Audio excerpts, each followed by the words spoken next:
Hello, rational thinkers. I am your strategic observer, Maggie Liu. Today, the case study we're going to analyze is an extremely classic core asset divestment and physical liquidation of an inferior partner. Let's dive in. With the luminous pearl bestowed by Xiao Jingheng, my soul lingered trapped inside the coffin.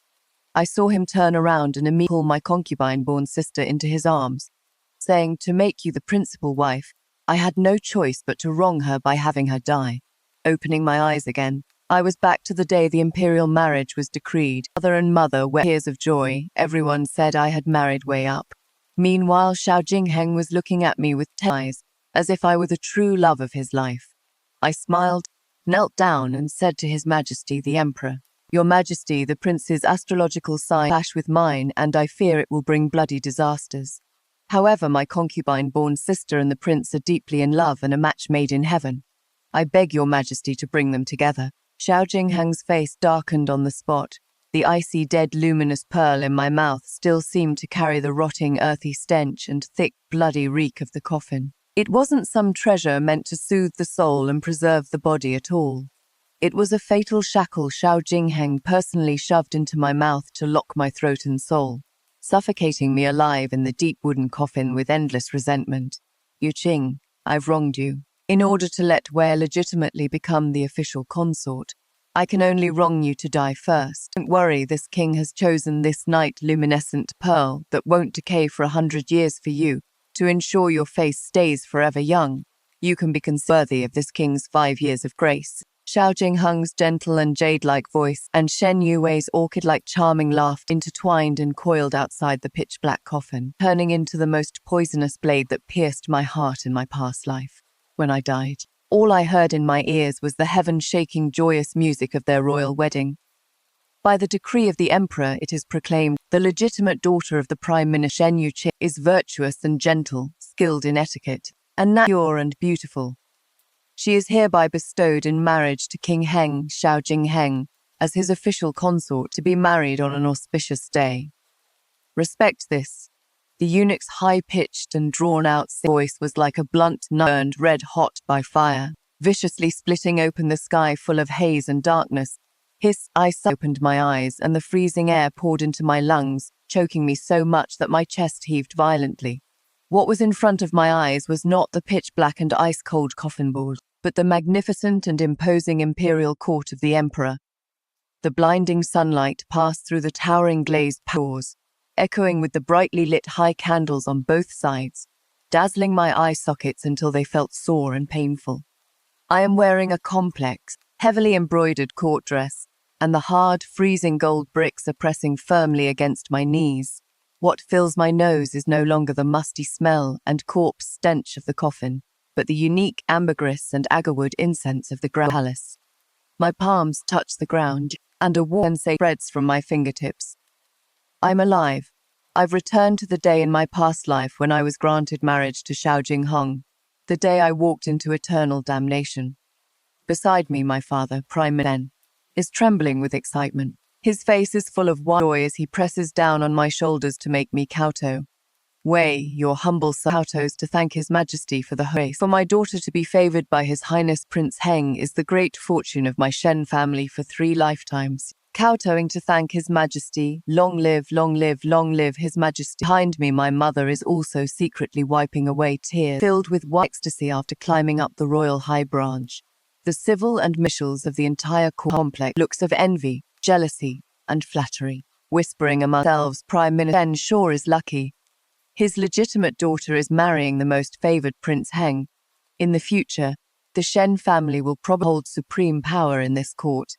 Isn't that the truth? His Highness Prince Heng is handsome and striking, and eldest Miss Shen is highly educated and reasonable. They really are a match made in heaven, a perfect couple."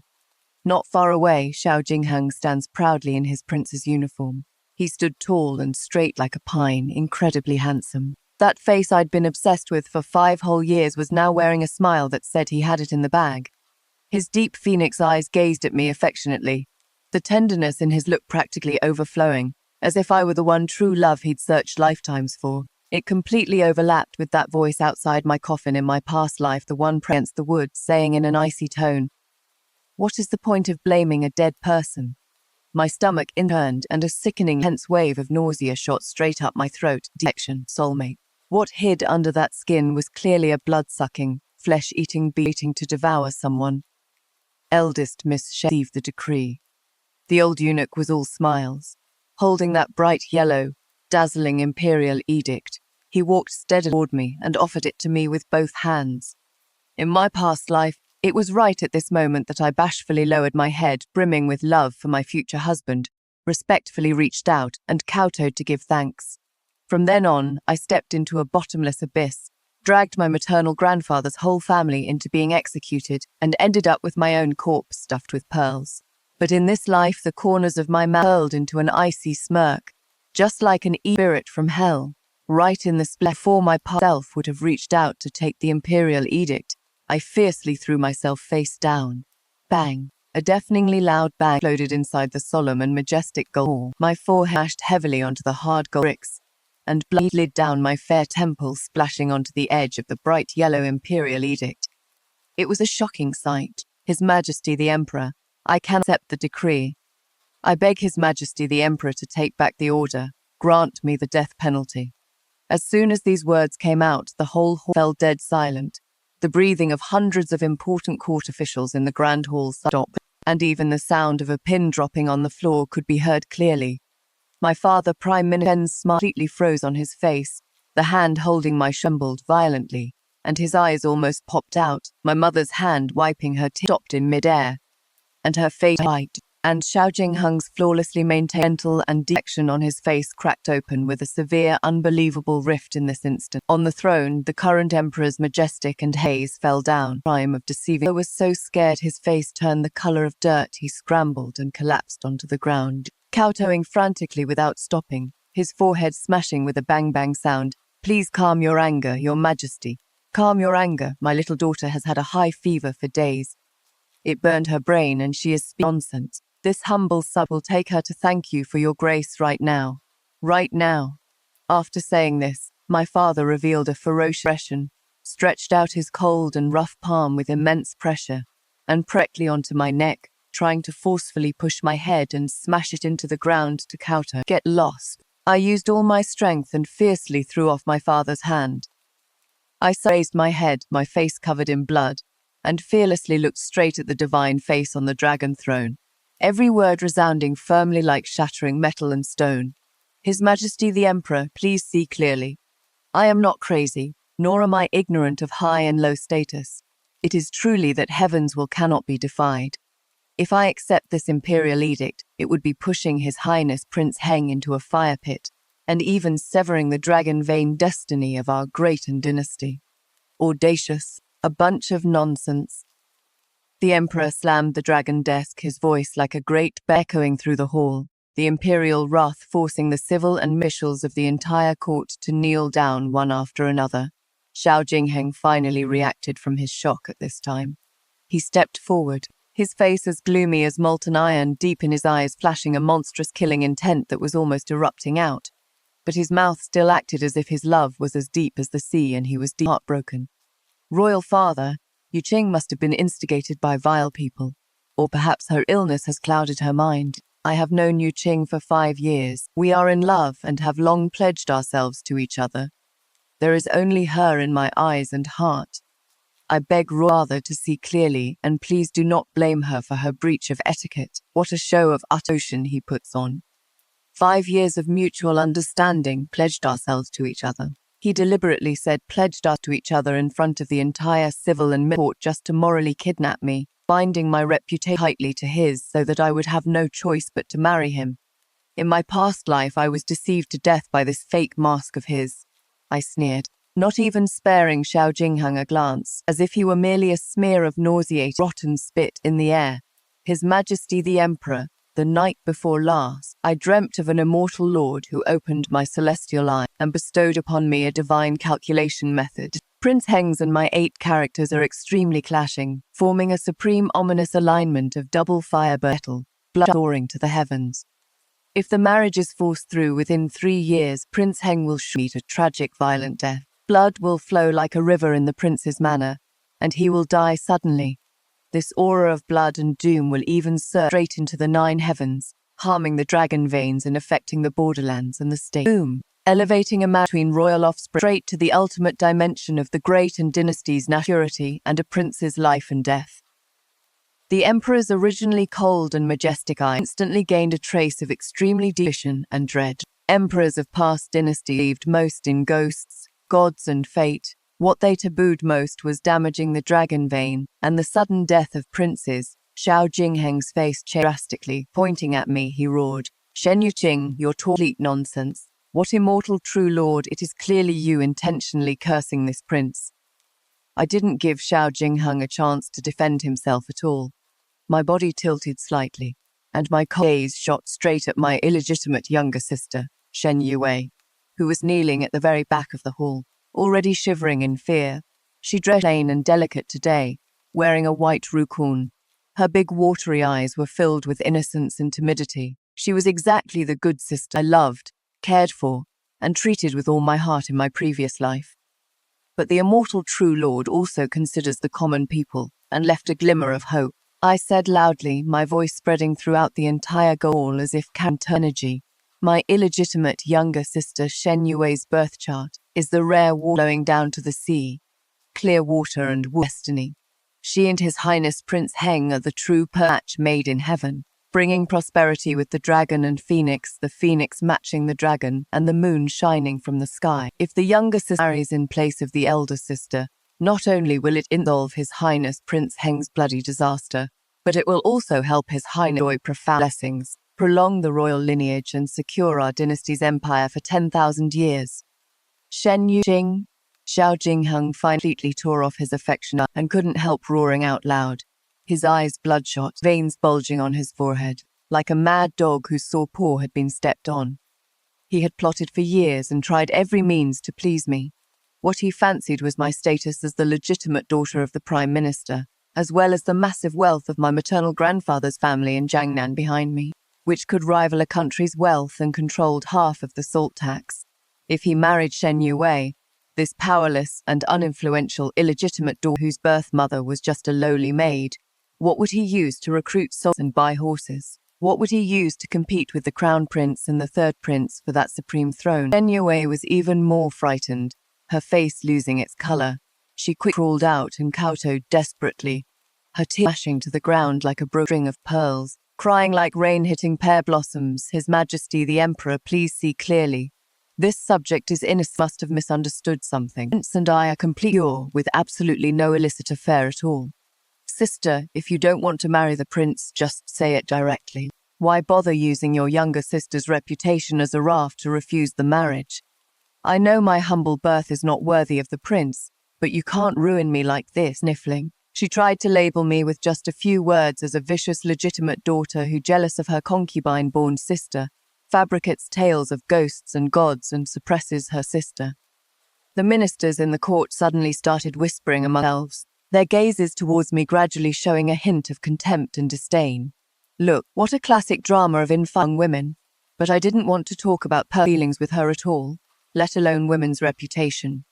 You want to talk about personal feelings with me, but I insist on talking about the grand plan of the state with the Emperor. His Majesty the Emperor. I ignored Shen Yue's performance, kowtowed heavily again. My voice salute. My reputation and honor are a small matter, but the precious body of His Highness Prince and the prosperity of the nation are of great importance. If His Majesty the Emperor does not believe me, you can summon the Imperial Astronomy Bureau to the hall right now to verify the birth dates of me and my sister. If the Imperial Astronomy Bureau calculates that even a single word I said is false, I am willing to crash to death against this gold pillar right here in the hall as an apology for the crime of deceiving the sovereign. Betting with my life, these words were resounding, overwhelming resolution, shaking the entire hall with lingering echoes that lasted for a long time. The emperor on the throne had eyes as deep as the sea. He looked at the imperial edict for the hanging in mid-air, then looked at Xiao Jingheng, whose face was as livid as a dead man's and whose eyes were panicked, and finally swept his gaze over Shen Yue, who was crying tears like rain on pear blossoms, and me, whose face was covered in blood. The monarch's paranoia reached its peak at this moment. For the emperor, it is better to believe it exists than not. The life or death of a legitimate daughter is not important. But his son's life and the dragon vein absolutely cannot take a single bit of risk. Enough, the Emperor spoke coldly, slamming his hand on the dragon desk to make his final decision. The granting imperial edict will be temporarily withheld. Summon the Imperial Astronomy Bureau to verify their birth times within 3 days. There must be no mistakes. My dear Shen, clean up this farce in your family before coming back to court. Court dismissed.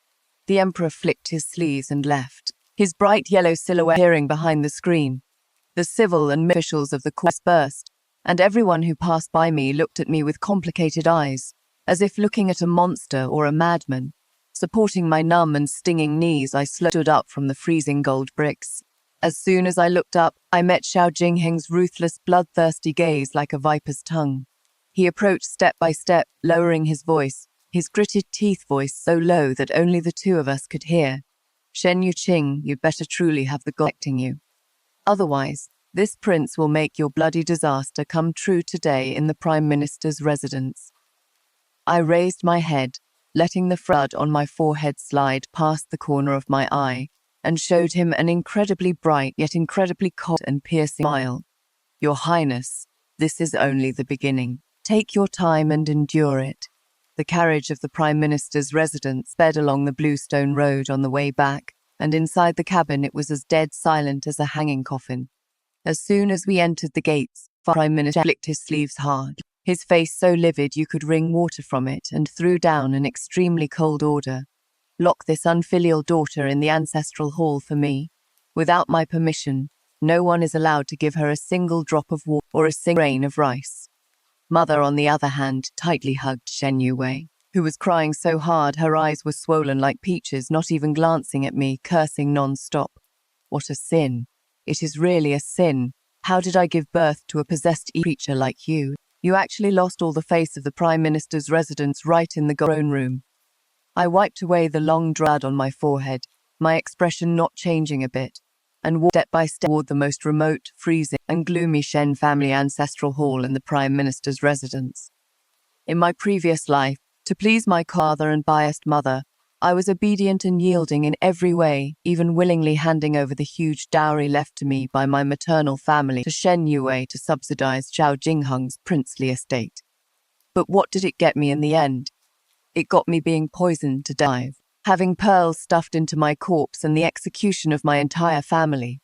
In this life, all this flesh and blood kinship, all this hierarchy between legitimate and illegitimate, are nothing but the stairs I step on leading to the hell of revenge. Night fell suddenly, and a gloomy wind howled and tore inside the ancestral hall. Inside the ancestral hall there were only a few flickering eternal lamps, and the faint light made the densely packed ancestral tablets look extremely eerie. Suddenly, bang! The ancestral hall's heavy red-painted wooden doors were violently kicked open by a massive force. A fierce wind swept the cold night aside, and accompanied by a strong familiar scent of ambergris, a tall, dark figure stepped into the ancestral hall. It was Xiao Jingheng.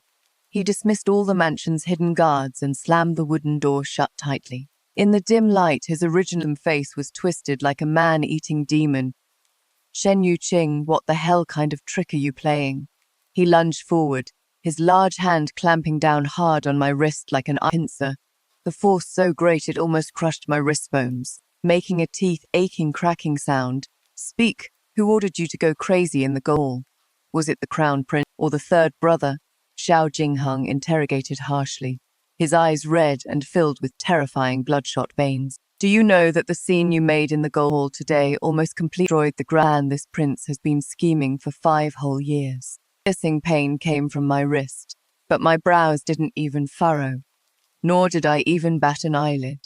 I looked at him coldly, my eye clear and dead, as if I were looking at a lifeless ball. Does your Highness think that everyone in this world is a chess piece at your mercy? Are they not? Xiao Jingheng sneered continuously, the force in his hand increasing once more, his eyes cruel. I know exactly what kind of temper you, Shen Yuqing, have. You simply don't have the guts to disobey me. Speak. Who is the man behind you? As long as you confess obediently, I might still be able to save your cheap life in front of my imperial father. Does your Highness really? I smiled slightly, letting him grip my wrist, and even took the initiative to lean a bit closer to him. I leaned close to his ear and said word by word in an extremely soft yet eerie voice like maggots clinging to bones. For example, does your Highness know that in order to let your beloved weir rightfully sit on the seat of the primary wife, you will personally shove a luminous pearl that hasn't decayed for 100 years down my throat late one night 5 years from now, suffocating me alive in a cold coffin? Boom! Xiao Jingheng was as if struck by lightning. The large hand gripping my wrist twitched violently, and he backed up 3 steps in a row like he was electrocuted. His eyes filled with extreme shock, panic, and disbelief. Dead in a coffin. Luminous pearl. If anyone else had said such absurd and bizarre words normally, Xiao Jingheng would only treat them as a lunatic and slit their throat on the spot. But for some reason, looking at my eyes that lacked any human warmth, deadly still and deep like an ghost from hell, a monstrous chill uncontrollably surged from the bottom of Xiao Jingheng's heart straight up his spine. You, what nonsense are you babbling about? You're just playing the ghost. Xiao Jingheng's voice trembled uncontrollably, trying to use a roar to cover up the terror in his heart. Whether I'm talking nonsense or not, your Highness knows best in his heart. I stroked the purplish-red fingerprints on my wrist, my voice piercingly cold. The immortal guided me in my dream, not only telling me about the clashing birth signs, but also showing me many scenes of the future. For example, 3 days from now, your Highness's most beloved tribute from the western regions, the horse now treading Wu Jui, will start to rot from its left hoof and die suddenly. Another example, the Jiangnian salt tax.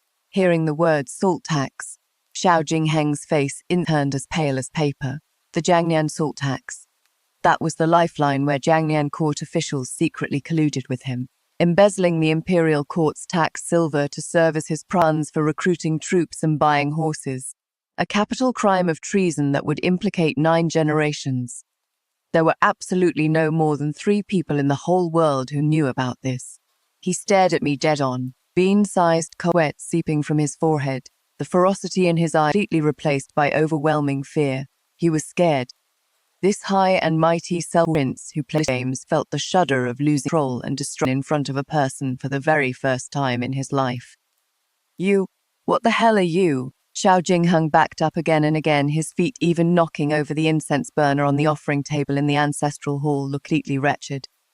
I am Shen Yuqing, someone who crawled back from hell to claim your life, your Highness. I slowly lowered my eyes, not giving him another glance. Xiao Jingheng stared at me dead on, his expression shifting unpredictably. He knew he couldn't force any answers out of me tonight, and was instead scared out of his wits by the fatal secrets I revealed. He violently pulled open the door of the ancestral hall, not even bothering with his carriage, and wretchedly into the pitch-black rainy night, fleeing in panic. Looking at his departing back, the coldness in my eye grew even deeper. Xiao Jingheng, I just want you to be scared, to be suspicious, to make a wrong move at every step in a state of constant panic. The next morning, as the sky was just getting light, the doors of the ancestral hall were pushed open with a bang once again. Stormed in aggressively, bringing along a woman dressed in a greyish-blue Taoist robe and holding a whisk. Master, I told you this wench was possessed by some ghost from the boondocks. Mother shouted to behind her. Today I invited Ma Xuanyi, a high master from Jing'an Temple, and he'll drive the spirit out of her. That Ma Xuanyi put on an air of otherworldly transcendence, yet his eye gleamed with greed and shrewdness, and he sneered, "Restored, man. My powers are boundless, and I have slain countless demons and monsters. Today, I will surely make the blessing the eldest miss reveal its true form and never be reincarnated." With that, Master Xuanyi pulled a yellow talisman stained with cinnabar water from his sleeve, muttered incantations under his breath, and raised his hand to slap it hard onto my forehead.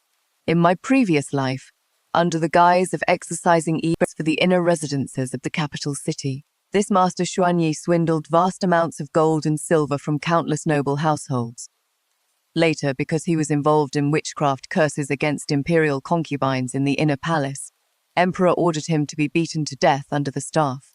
I dodged swiftly, deftly evading the yellow talisman. I stood up straight, my gaze stabbing straight at Master Xuanyi like 2 poisoned steel blades.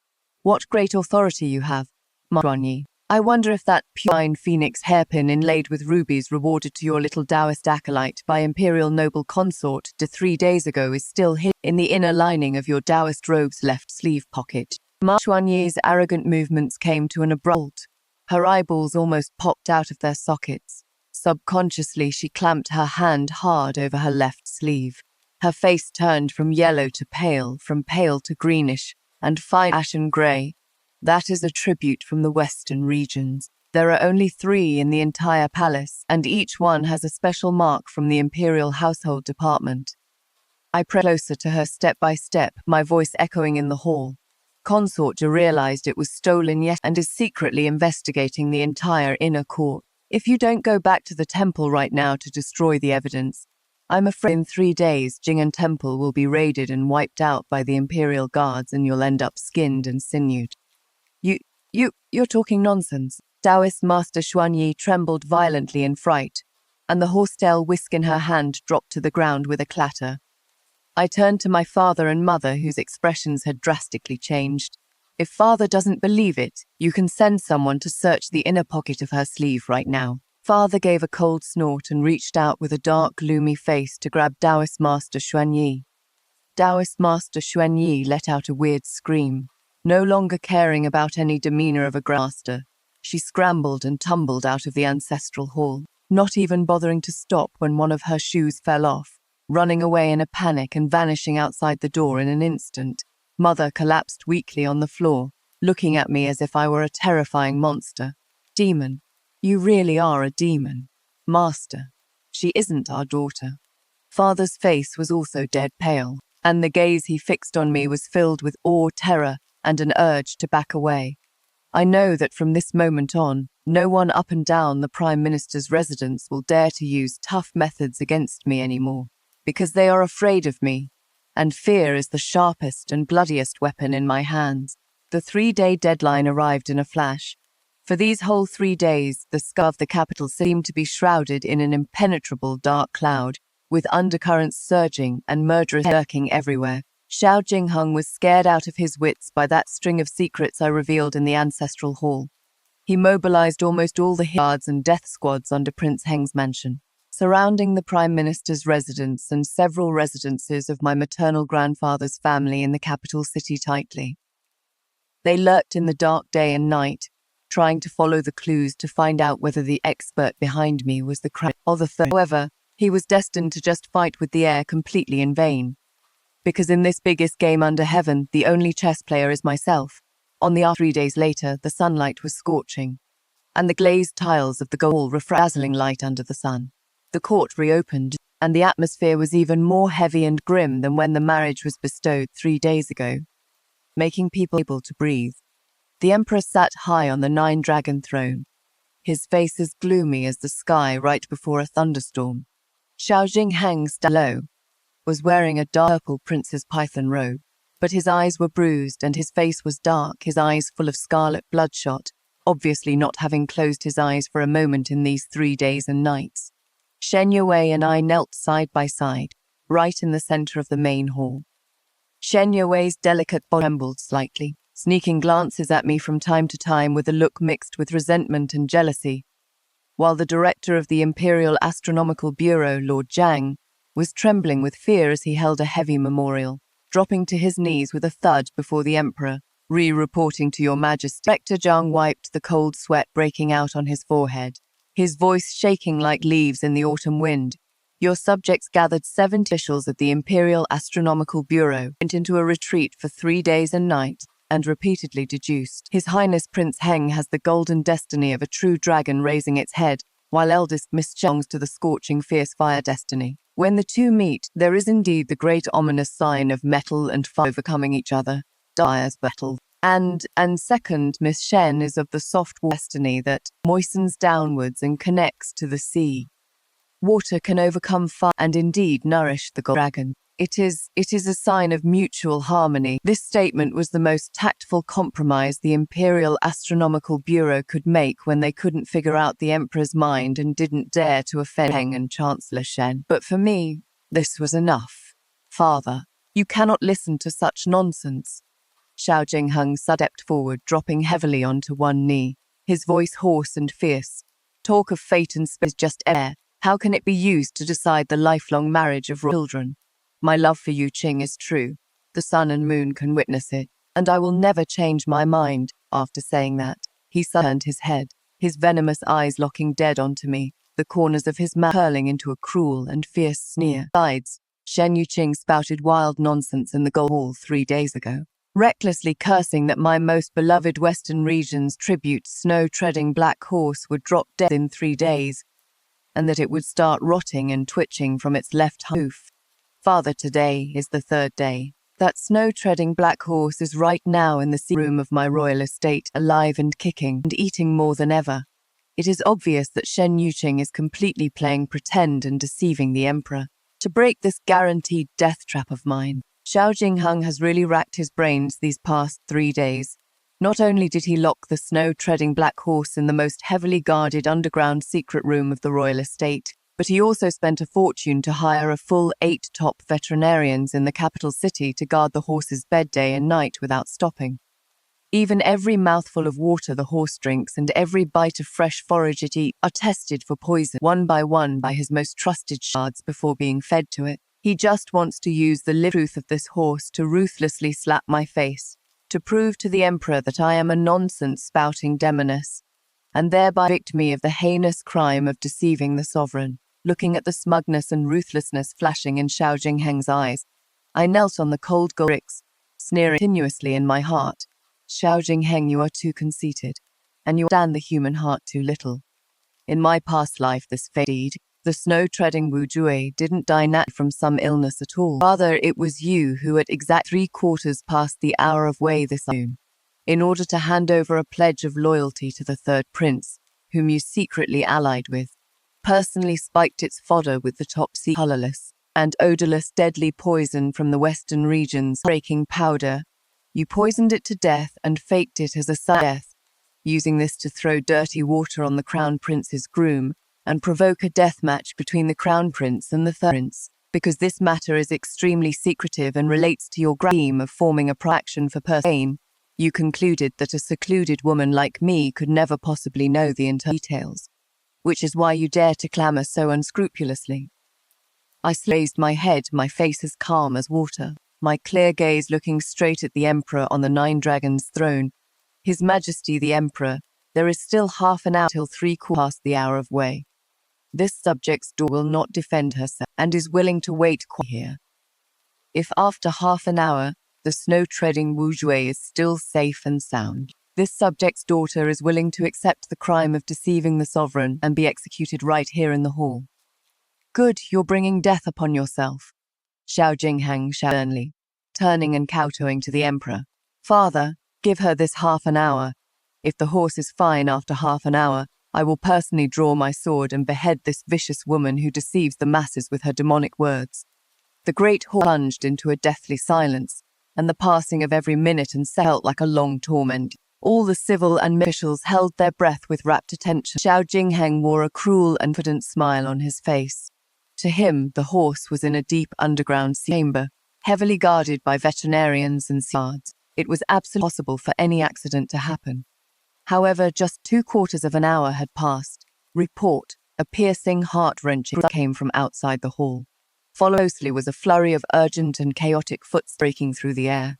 A guard from Prince Heng's mansion, not even caring that his official hat had fallen off, completely ignoring the capital offense of losing his composure in front of the emperor, stumbled into the hall. With a heavy thud, he fell to the ground, his face as pale as dead paper. His voice torn. Your Highness, this is bad. Snow-treading Wu Jue. Something has happened to snow-treading Wu Jue. Xiao Jingheng looked as if he had been struck by lightning. He sprang up from the ground abruptly, his eyes almost popping out of their sockets, and roared. What did you say? Impossible. I personally sent people to guard the fodder and water, 8 veterinarians guarding it. How could something happen? The guard was so terrified that his whole body twitched violently, his head knocking on the ground, making a loud, his crying voice filled with endless fear. Subordinate wouldn't dare lie. Just now at exactly 2 into the Wei hour, that horse went mad and fell to the ground, its entire left hoof in black, purple and rotted. Then it started twitching and tack. foaming at the mouth in less time than it takes a stick of incense to burn. It was complete boom. These words were like a bomb exploding loudly in the solemn hall. The entire court was swept by massive waves.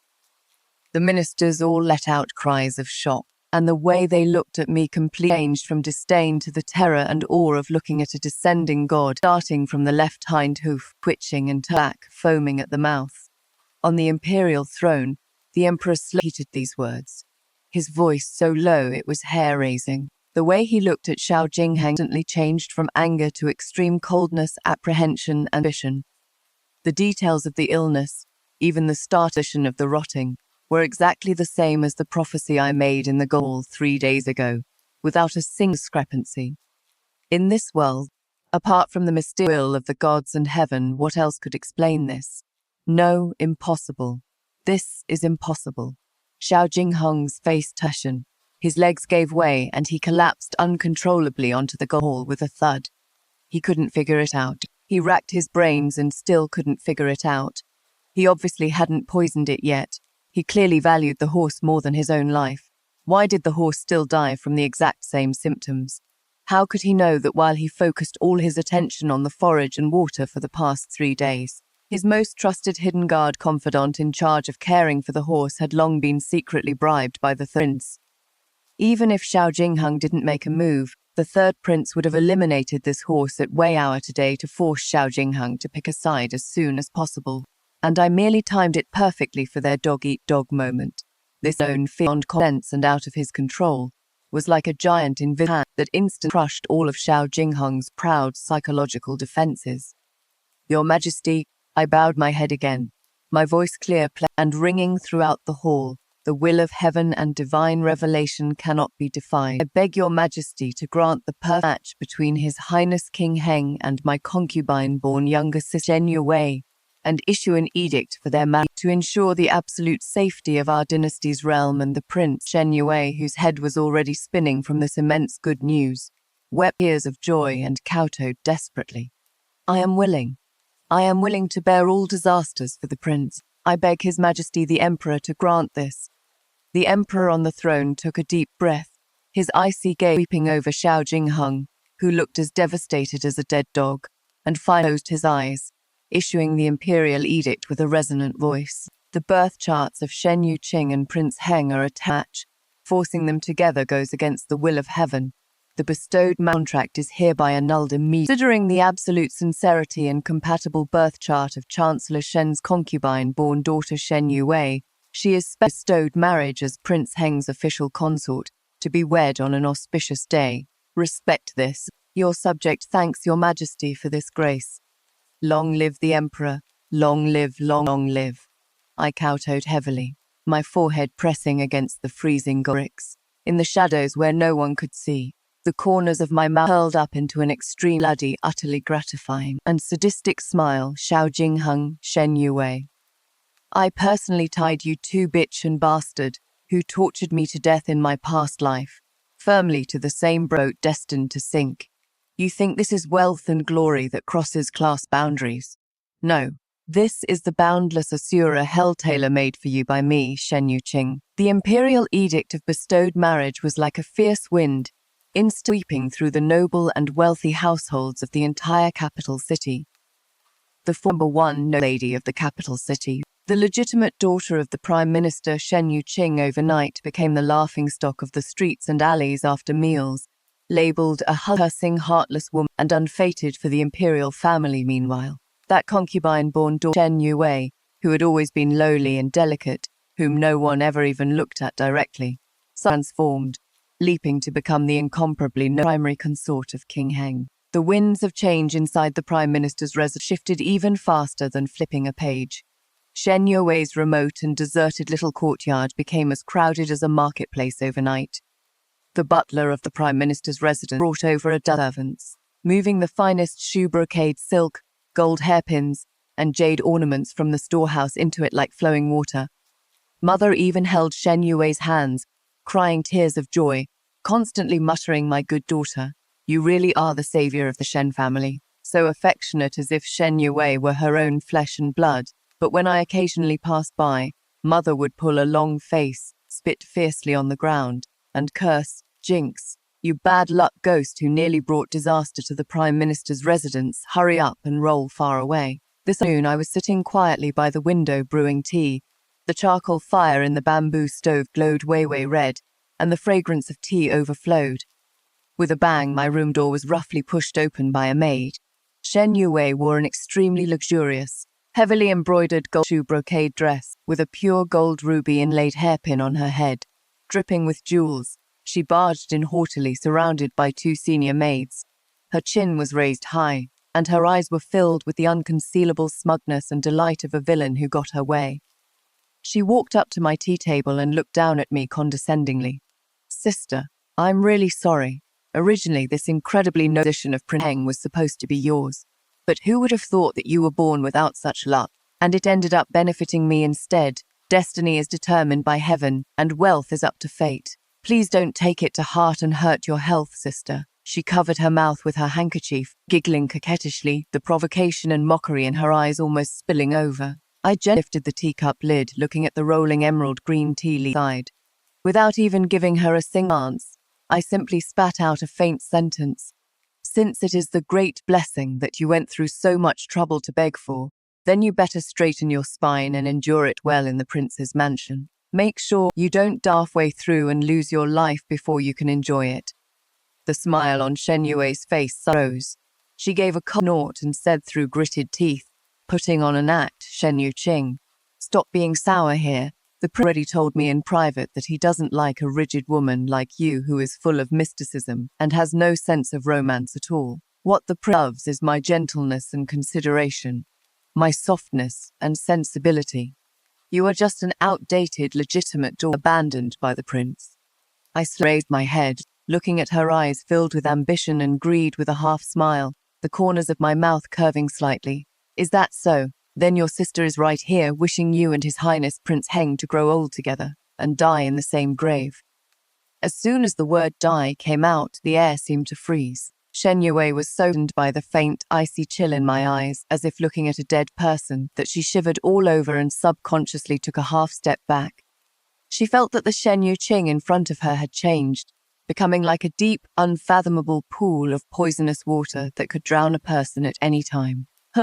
Not knowing what is good for you, let's go." Shen Yue flicked her sleeves and left, slamming the door with her maid. Half a month later, on the day of the wedding, 10 miles of red dowry in the capital city, gongs and drums making a deafening noise, and the sound of firecrackers echoing to the skies. Shen Yue, wearing a wedding dress as red as blood, with unprecedented ecstasy and ambition, crossed the high threshold of Prince Heng's estate and sat on the throne of the official wife she had always dreamed of.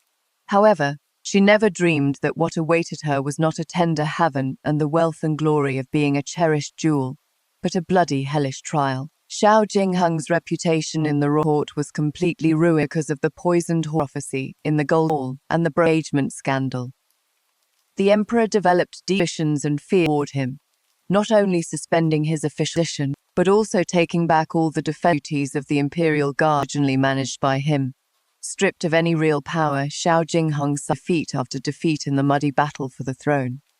Anxious to turn the tables, he pinned all his hopes on Shen Yue, hoping to use this match made in primary wife to get the political support of the Prime Minister's residence, as well as the enormous rivaling wealth of my maternal grandfather's Liu family in Jiangnan. Just 3 days after the wedding, according to custom, it was the day for the new bride to visit her maiden home. As night fell, a rather shabby royal estate cab stopped at the back door of the Prime Minister's residence. Shen Yue, all alone and completely devastated, stumbled into the Prime Minister's residence. She was wearing an extremely gorgeous bridal court dress, but the originally exquisite hair accessories on her head were already a total mess. Her cheeks were swollen high, stamped with terrifying purplish-red slap marks. Even under her high collar, dense patches of bruises and burn marks could faintly be seen on her neck. She didn't go to see our mother, but instead ran straight to my courtyard like a madwoman. Thud, Shen Yue fell heavily to her knees at my feet, her 2 blood-stained hands desperately clutching the hem of my skirt, crying heartbrokenly with a distorted voice, "Sister, save me, please save me. The prince isn't human. He is an ghost, he is a lunatic." I sat quiet under the lamp, leisurely holding a teacup and taking a sip, looking down condescendingly at the battered woman in front of me, my tone cold without a single ripple. Consort, what is the meaning of this? 3 days ago at your wedding, didn't you, my sister? Tell me that the prince loved your generation. How come after only 3 days you're singing this tune? Shen Yue trembled violently all over, the fear in her eyes like a burn, mixing with the bloodstains on her face flowing freely. Fake. It is all fake. He doesn't even touch me on the first night of the wedding. He whipped me. He forced me to write a letter to our grandfather in Jiangnian asking for money, he said. He said if I can't get 30% of Jiangnian salt tax dividends to serve as his funds, he'll divorce your sister next month and send me to the camp to be a lowly prostitute. Speaking to the end, Shen Yue bawled loudly, her forehead hitting the floor, making a dull thud. Looking at this illegitimate sister in front of me, crying without a shred of dignity and covered in scars, I just felt it was incredibly ridiculous, and even felt an extremely satisfying thrill of sadistic murder. Shen Yue, oh Shen Yue, did you think what you stole was the incredibly noble Qingyun path leading up to the heavens? You have no idea that in my past life Xiao Jingheng forced me like this too. He used every facade of gentleness to scam millions of taels of silver from my maternal grandfather's family. Once he squeezed my grandfather's family dry of all their usefulness, he poisoned my whole family to death with a bowl of poison. And in this life, you, Shen Yue, scrambled to sit in this position with no power, no maternal family to rely on, and no massive wealth. You naturally have to take my place to endure Xiao Jingheng's most primal, brutal, and ugly exploitation and abuse.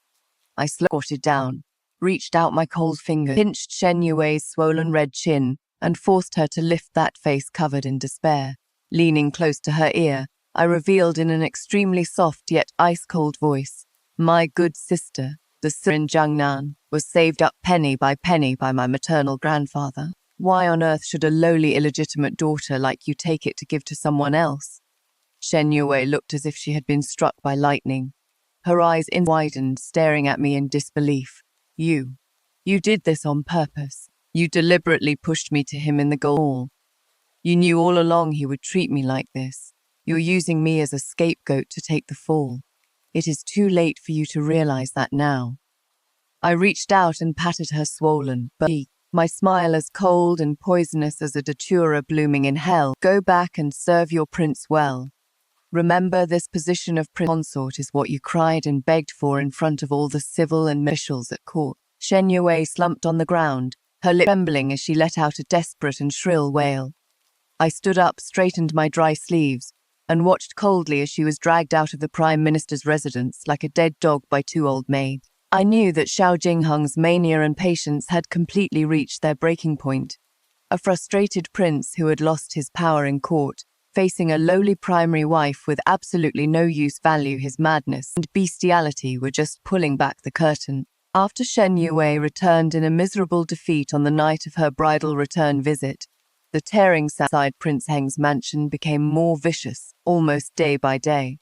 Having lost his draw his sword and hack at anyone he found displeasing.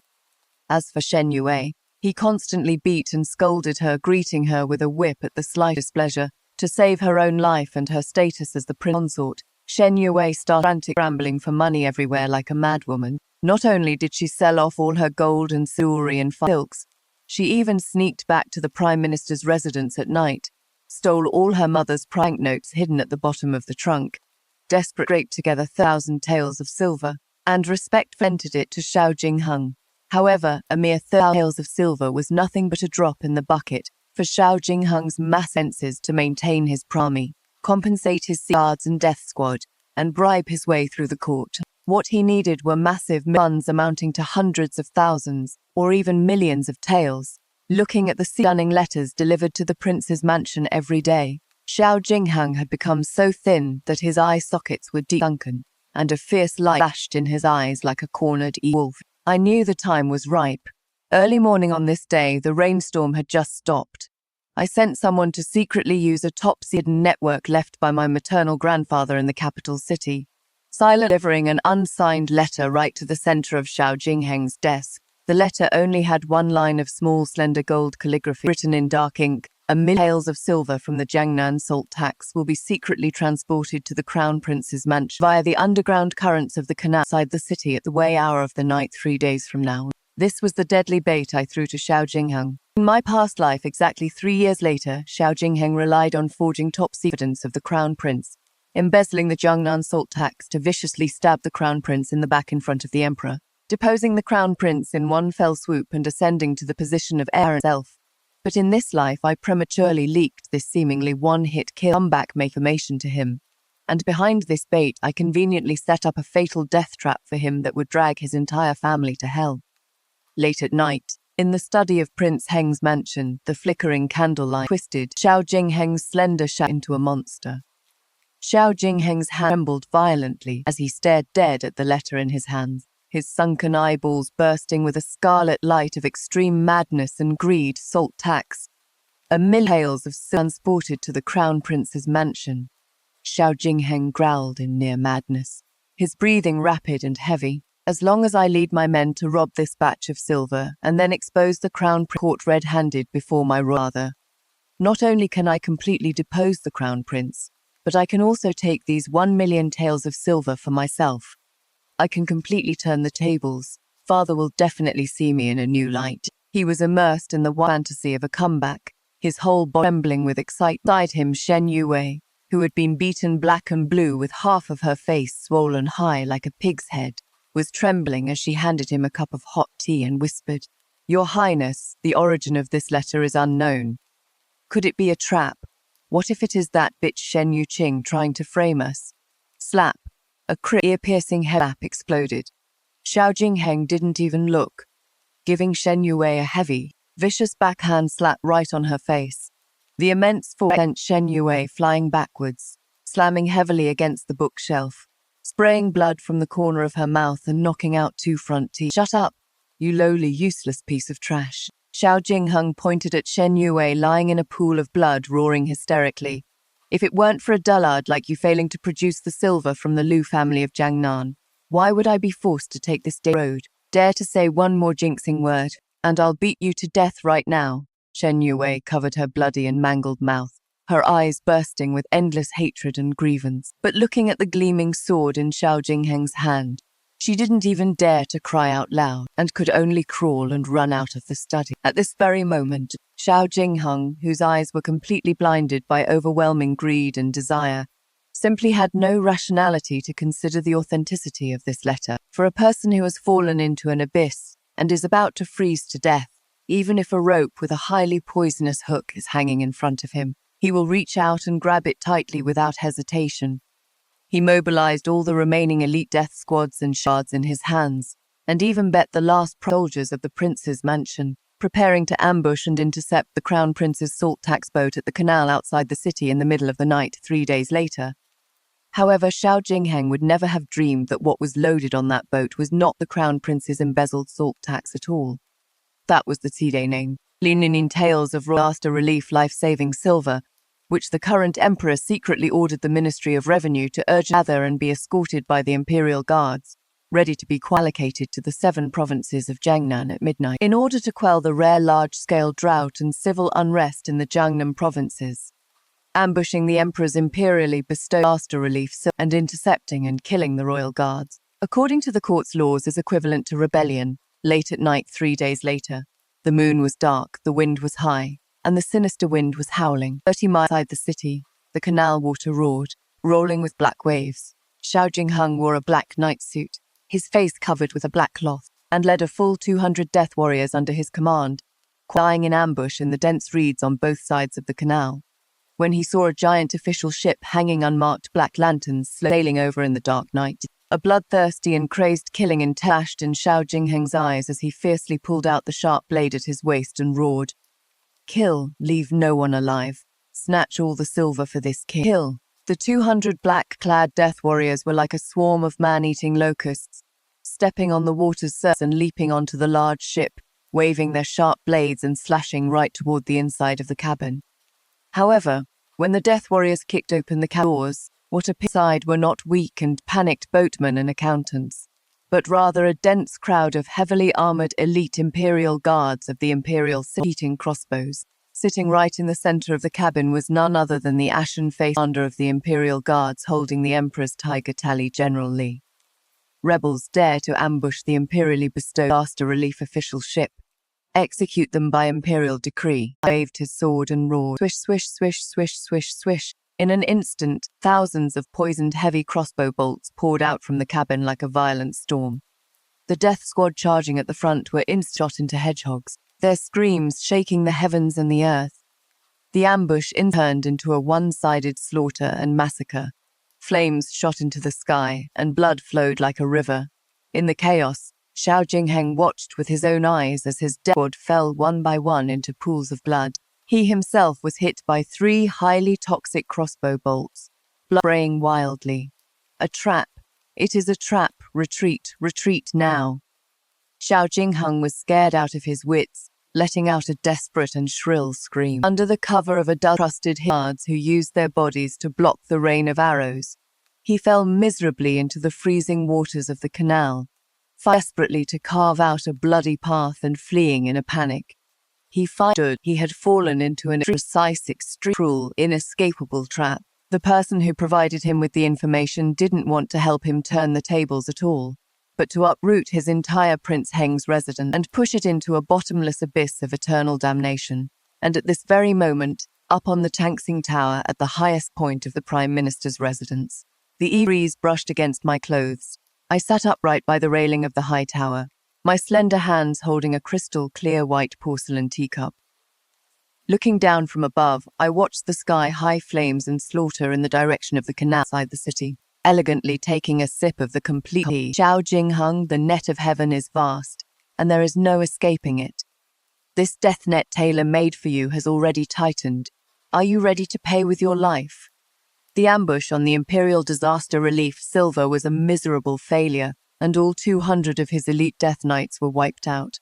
Xiao Jingheng was completely driven into becoming a madman at the end of his rope. He lay in the dark culvert, barely clinging to life, watching with his own eyes as Jedi, commander of the Imperial Guards, searched out the tokens and swords from the corpses of the Death Knights one by one. He knew better than anyone that the court's Imperial Guards would soon use these clues to direct Latin Prince Heng's mansion. The grave crime of treason implicates 9 generations of the family. The time left for him was not even half an hour. Late at night, the torrential rain poured down, and the fierce wind howled and raged like a wild beast through the streets and alleys of the capital city. In the side courtyard of the Prime Minister's residence, the fierce wind blew the wooden windows of my room open with a loud crash. Freezing rain poured in with the wind, soaking the pages of the books on the desk. Wearing a plain white dress, I stood quietly in front of the window, letting the cold rain soak my hair and clothes without the slight intention of stepping away. Suddenly, a dark shadow accompanied by a thick, foul stench of blood shot through the window from the rainstorm like a ghost, bringing with it a fierce, murderous intent. Crack. A bright white thunderbolt flashed across the pitch-black night sky, lighting up the room and illuminating the intruder's face. It was Xiao Jingheng. He was dressed in tattered black clothes stained with mud and black blood. His left arm was pierced by a crossbow arrow, bone deep, and in his right hand he held a short blade still dripping with thick blood. His eyes were bloodshot and sunken, his whole body exuding a frenzied and violent aura of destroying everything and together. "Shen Yuqing," he spoke, his voice so hoarse and dry, it sounded like a dull knife scraping against rusty iron, making one's teeth ache and head stand on end. "It is you. You set this up." The boat on the canal wasn't the Crown Prince's salt tax boat at all. That was the disaster relief silver the Emperor allocated for Jiangnan. You wanted to kill me. You wanted to force me to my death. I turned around and calmly looked at this man in front of me, who looked as pathetic as a wild. My eyes were clear, reflecting his ferocious face without a trace of panic or confusion. Your Highness braved the heavy rain late at night to break into my boudoir just to accuse me. If it weren't for your Highness's insatiable greed, attempting to intercept the Imperial official ship to enrich your funds, how would you have ended up like this? In the end, it is your own greed that ruined you. Shut your mouth. Xiao Jingheng roared out of control, took a huge stride forward, and pressed the cold, highly toxic short blade right against my neck. The sharp blade sliced my fragile skin, and bright red beads of blood slowly slid down my snow-white neck, bringing a wave of piercing pain. You wrote the letter, and you were the one who sent someone to deliver it to the mansion. Xiao Jingheng's eyeballs practically popped out of their sockets, his palm trembling constantly from intense anger and fear. Who the hell are you? Why do you know so many of my secrets? Speak if you don't. I'll slit your throat with one strike right now and leave your corpse right here. The cold blade stung my skin, but I just laughed, looking at Xiao Jingheng's fear-filled, bloodshot eyes. Not only did I not take half a step back, but I even leaned a fraction closer to the blade. I leaned into his ear and said in an extreme soft, seductive voice, like the whisper of a devil, "Xiao Jingheng, do you really think you hid yourself that well? I know you secretly communicated with the Kagan of Beidi, trading 30% of Jiangnan's salt tax in exchange for 3,000 Beidi cavalry to create momentum for you in the borderlands. I know you secretly sold the court's defense secrets to enemy nations just to force the emperor to delegate power to you and let you command the troops again. I even know I deliberately paused, keeping my voice extremely low and eerie. Back then, your biological mother consort didn't die of illness. It was you who, to win the sympathy and adoption of the late emperor's empress, personally put highly toxic arsenic in the calming soup she drank every day." Boom. A terrifying thunderclap as thick as a bowl exploded on the roof, illuminating the entire room. Xiao Jingheng was struck like lightning. The hand holding the knife twitched violently, the short blade almost flying out of his grasp. His eyes were bloodshot, his pupils contracted to the extreme, and his entire face lost all its color in an instant, turning as pale as dead paper. Matricide, colluding with the enemy, treason. These were the ultimate taboos hidden in the deepest part of his soul, known even to the gods. They were the dirtiest trump cards he used to step by step reach the pinnacle of power. The woman in front of him, this sheltered woman he had discarded like an old shoe. What kind of monster was she? You're not human. You're a ghost. You're a blood-sucking evil ghost who crawled out of hell. Xiao Jingheng gasped heavily, his chest heaving violently, the murderous intent in his eyes completely drowned out by overwhelming fear. As if he had seen a ghost, he trembled and backed away step by step. I am a ghost. I took a step forward, closing in on him, smile on my lips eerie and unbridled. I am the vengeful spirit from a past life whom you stuffed with a luminous pearl and suffocated to death in a coffin, here to take your life. I'll go die. Xiao Jingheng completely broke down, stimulated by extreme fear. He lost all his sanity, let out a hysterical and crazy roar, and swung the short blade in his hand, stabbing viciously toward my heart. However, the moment the short blade was only half an inch away from my heart, the room's red-painted doors were forcibly blasted apart, with an unimaginable burst of tremendous force. "Stop it, you rebellious son!" A furious shout, monstrous imperial wrath, echoed through the entire side courtyard of the Prime Minister's residence. Rumble, dozens of elite imperial guards, wearing heavy armor and wielding powerful crossbows, flooded into the room like a tide, their gleaming poisoned arrows instantly aiming dead at Xiao Jingheng's vital spots. And behind the escort of the imperial guards, the current emperor, accompanied by my father of the Prime Minister's residence, heavily into the room, his face livid and his eyes as cold as a 10,000-year iceberg. I had already made Yunju take the token of the Prime Minister's residence to secret report to the emperor, claiming that a severely injured and exiled rebel broke into a lady's bedroom at night with intent to murder.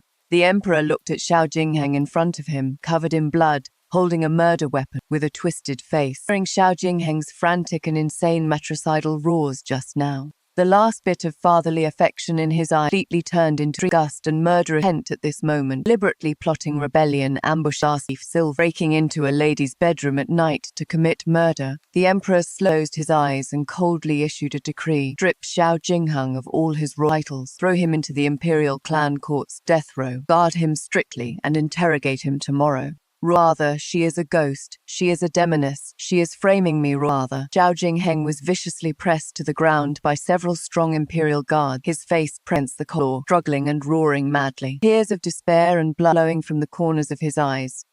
I took the opportunity to let my delicate body tremble, falling to the floor, my face pale as paper, coughing violently and weakly, distant and terrified tears hanging from the corners of my eyes. Your Majesty, save me. I don't know why His Highness wants to kill me to silence me late at night. I'm scared. The Emperor cast a disgusted glance at the madly screaming Xiao Jingheng and waved his hand to drag him away. Xiao Jingheng was dragged all the way out of the room by the imperial guards like a dead dog, his desperate, venomous, and frantic curses drowned out by the pouring rain outside the door. I lay on the floor, wiping away the tears from the corners of my eyes. I knew it. The setup was a complete mess. The Imperial Clan Court's death row was the most terrifying dead end in the Greyton dynasty for locking up royal relatives. Stinking drops of water dripped from the head wall, and the faint oil lamps lit up the death row like a hell. The once incredibly noble and arrogant King Heng, Xiao Jingheng, was now heavily chained to the torture rack by 4 chains, as thick as arms.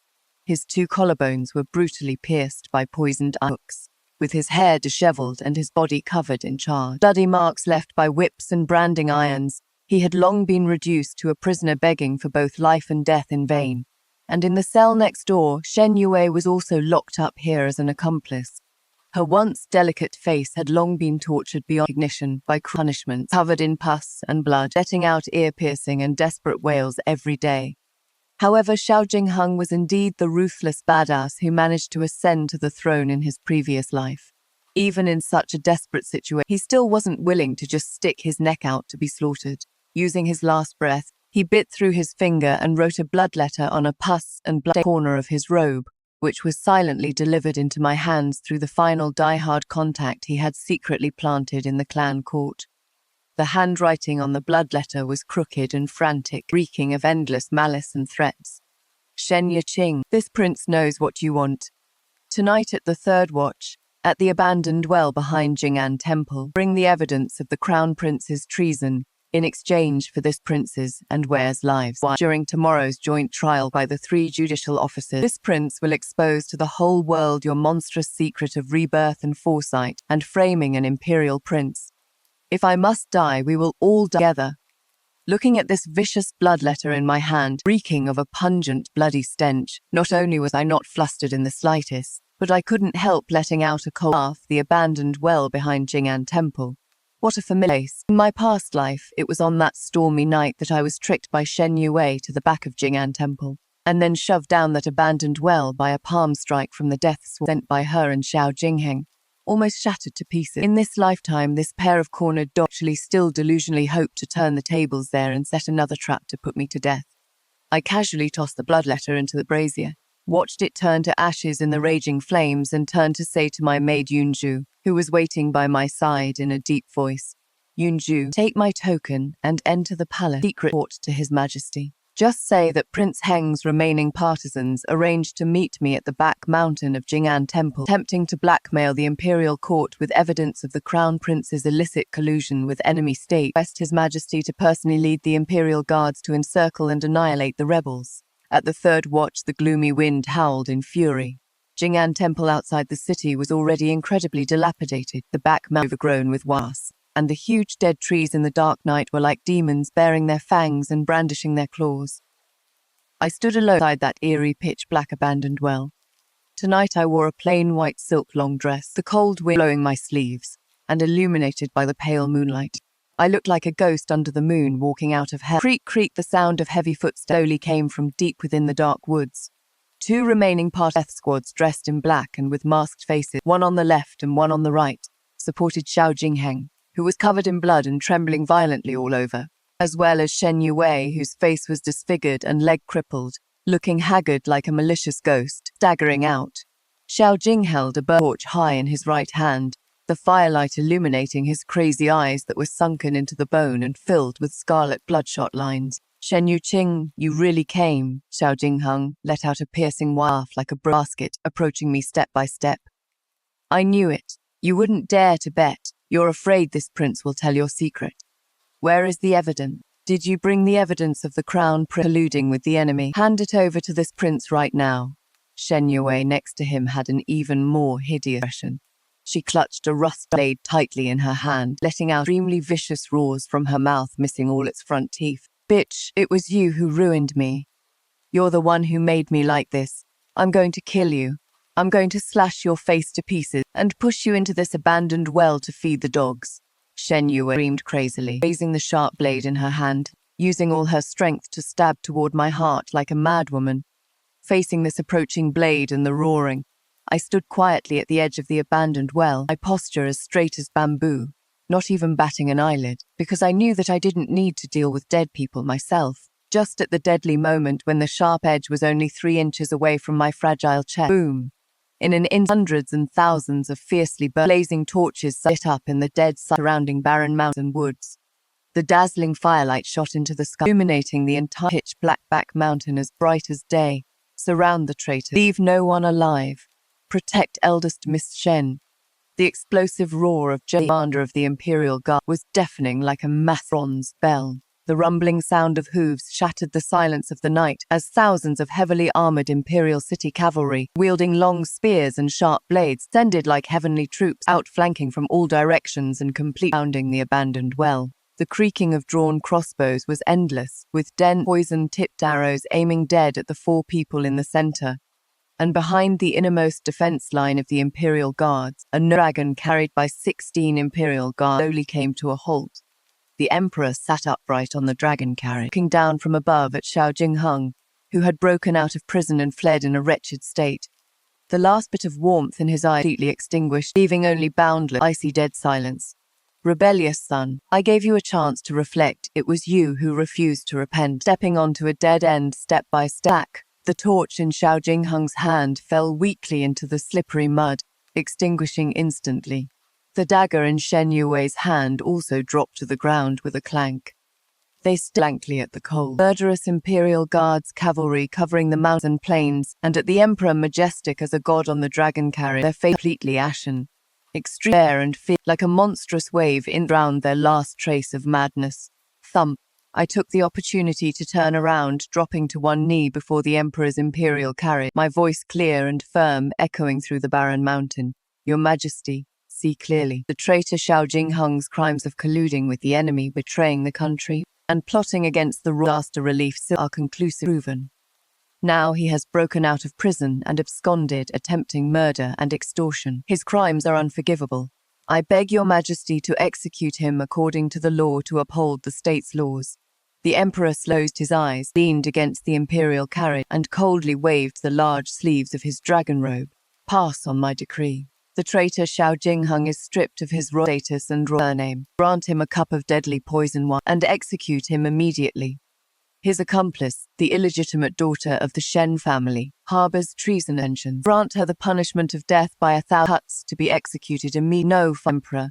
I am your biological son. Emperor, bear my life. Xiao Jingheng let out the most tragic and desperate wail of his life, falling desperately towards the Imperial carriage, leaving a shocking trail of blood on the ground. And Shen Yue was so terrified that she lost control of her lower body on the spot, a stench of urine spreading out. She slumped to the ground like a pile of falling apart rotten meat, able to even utter a word begging for mercy. Several burly warriors of the Imperial Guards rushed forward. Like dragging dead dogs, they ruthlessly grabbed the back of their necks and dragged them towards the execution ground. Right at the moment Xiao Jingheng was dragged past me. He stared fixedly at me, in those eyes weeping tears of blood. There was no longer any hatred, leaving only a near-collapsing threat and plea. Shen Yiqing, that luminous pearl. It was my fault. I'm begging you. It was my fault. I slightly leaned down, close to his ear, and using a voice that only the two of us could hear, gave him my final eulogy. Xiao Jingheng, take your remorse and go to hell to atone for the wronged soul of my past life. The case of the dead end at the back mountain of Jing'an Temple was finally brought to a close with blooded and ruthless thunderous means. 3 days later, deep in the death row of the Imperial clan court, under a dim, flickering oil lamp, there sat an exquisite white porcelain wine cup, filled with the deadly poison Zhenyu Red. Xiao Jingheng was wearing a tattered uniform, slumped on the cold damp slabs with disheveled hair. When the eunuch's shrill and merciless voice finished reading the imperial edict granting him death, he didn't wail anymore, nor did he go crazy again. He just let out a tragic and hoarse maniacal laugh. He picked up the wine cup, tilted his head back, and downed it in one gulp. The deadly poison raged and exploded in his stomach like a wildfire. Xiao Jingheng convulsed in agony and collapsed on the ground, bleeding from his 7 orifices.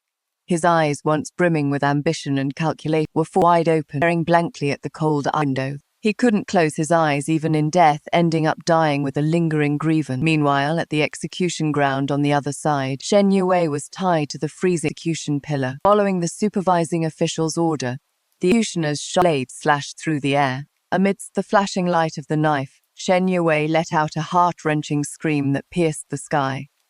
Under the punishment of 3,600 cuts of Lingqi, she could neither live nor die. Ultimately, she breathed her last in endless pain and despair, her corpse casually tossed into a mass grave in the wilderness, left for wild dogs to trample and gnaw on. As for the once glorious Prime Minister's manor, it also completely crumbled and collapsed in this monstrous storm. Her Prime Minister, because of failing to raise his daughter, poorly managing his household and associating with traitors, was stripped of his title as the reigning Prime Minister by a decree from the Emperor. More than half of his family's wealth was confiscated, and he was demoted to a powerless petty official in a remote rural county, falling from the peak of power straight into the mud overnight. Mother couldn't handle the huge drop from a lady to a commoner, and with the tragic death of her most beloved concubine-born daughter, she completely lost her mind. Every day, wearing tattered old clothes, she wandered through the streets and alleys of the capital city with a haggard face, kowtowing and giggling foolishly at everyone she met, crazily searching for her noble and honorable daughter. The Prime Minister's residence fell into ruin and my enemies were executed. All the deep blood feuds from my past life completely vanished into thin air at this moment, and after all this settled, I didn't feel nostalgic for a single blade of grass or tree in the Prime Minister's residence, let alone accept any rewards from the court. In front of all the clan elders, I crossed my name off the genealogy book with one stroke and submitted the documents to complete break away from the Shen family's Prime Minister's residence. Early the next morning, golden morning light scattered all over the ancient gates of the capital city. I took my loyal maid Yunju, along with a massive escort convoy of hundreds of guards sent by my maternal grandfather from Jiangnian, drove the carriage, and resolutely drove out of this imperial city full of conspiracies, blood, and calculations, whipping the horse all the way south. 3 months later, Zhongnan. It was exactly the third month in Zhongnan, with misty rain and picturesque water town. By the West Lake, in a vast, luxurious manor surrounded by water pavilions and terraces, flowers and trees were lush, a winding stream flowed, and the air was filled with the faint scent of lotus and Longjing tea. I took off the intricate court dress of the capital city and the heavy shackles of a noble and changed into a simple, elegant, and like Jiangnan shoe brocade soft silk dress that looked like clouds. With my dark hair half up, I leaned back against the cool chair in the lake pavilion. I janned myself with a delicate silk folding fan in my hand. On the stone table next to me sat a pot of freshly brewed premium Westlake Longjing. The green tea rolled up and down in the crystal clear glass cup, emitting a refreshing and sweet fragrance. Yunju held up the hem of her skirt and skipped over from the other side of the corridor, a bright, genuine smile on her face. Grandpa just sent someone over with the account books. The accounts of the 32 top salt farms, 48 silk shops, and hundreds of stores in the 6 provinces of Jiangnan have all been checked clearly. Grandpa said he is getting old, and starting today, all the properties and massive wealth of the Liu family in Jiangnan will be entirely handed over to you, miss, to manage with full authority. I smiled lightly, put down the folding fan in my hand, picked up the glass teacup, and took a sip of the sweet. The warm sweet tea slid down my throat, driving away the last trace of coldness and gloom belonging to my past life. In my past life, I was trapped in the deep mansion's inner chambers like a puppet, crushed to pieces for illusory fake love, and a high and mighty status, ultimately ending up with pearls stuffed in my corpse and a tragic death in a coffin. But in this life, relying on my heaven-defying means and ruthless determination, I personally sent all those scumbags and venomous women into the endless hell, tightly grasping my own destiny in my own hands.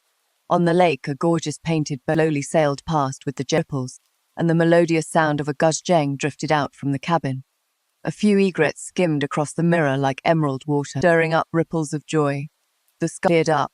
Sunlight pierced through the cloud, and an incredibly brilliant colored rainbow band across the vast lake. The warm and scorching sunlight fell on my face and body, bringing long vitality and warmth. There is no cold, suffocating black wooden coffin here, no utterly detestable scumbags and venomous women, no completely hypocritical flesh and blood family ties, and certainly no heavy shackles of clan status and court machinations. I closed the merchant firm's account book in my hand, raised my head, and looked far away at the boundless, sparkling Jiangnan water town ahead, a calm and extremely delightful smile curling up at the corner of my mouth. this beauty and this boundless scenery. The curtain has just risen on my Shen Yuqing's brand new life. Fellow rational thinkers, this high-dimensional game named Fake Marriage Escape and Top-Tier Business Restructuring is now completely settled. Reviewing the whole spring-like narrative system, the female lead gave an extremely hardcore demonstration of a dimensional strike. Never waste your energy in a low-value stagnant market, fighting for favor in the inner chambers. When she used an information gap to predict the Scumbag's political crisis and threw out the deadly bait of disaster relief silver, she had already escaped the dimension of wives and concubines fighting each other, directly taking the god's eye view of imperial power checks and balances. Not only did she pull off a perfect physical revenge, but more importantly, she successfully achieved the absolute isolation of core assets, the wealth of the Liu family in Jiangnan. When you have absolute control over wealth and clear-headed strategic stripping logic, you no longer need to cater to any man's power games, because you yourself are the chess player of capital. If you are also addicted to this power-clearing aesthetic of rejecting internal friction and maintaining absolute rationality, please execute your system data feedback like subscribe and share to confirm your core seats in this high-dimensional logical system. I am your strategic observer, Maggie Liu. Stay extremely clear-headed, and I'll see you at the top in our next game.